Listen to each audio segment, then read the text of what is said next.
keessummaan koo guyyaarraa attam jirtu nagaa keessanii buddusseen baay'ee namatti tolti. afaan Amaariffaa sirriitti eessatti barte? Karaan Keeniyaa jira jedhanii maarree Keeniyaanis biyya laatiidheen Keeniyaa dhaqee. Sit hojii baatee hojii barbaacha jooraa jiraadha. Ji'a tokko waaqayyoo laanne waaqa hojii tokkoon kanatti nama nuu kaffaluun fidu yoo ta'e isa booddee wanti ta'e ta'u. Xinnooma tokko maal fakkaata meesa biyya keenyaa? Anaan immoo guyyaa akka carraa ta'e poolisiin nu mana qabdi.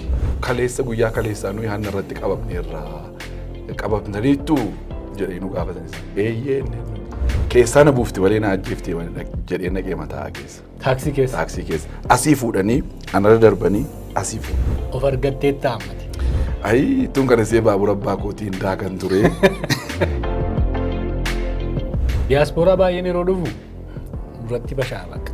Biddeen toshee yoo ta'e inni dhaqees biddeen toshee. Akkasa dhufnee asitti akti goonoo sanaa toriin qabnu. Of argaddaadha.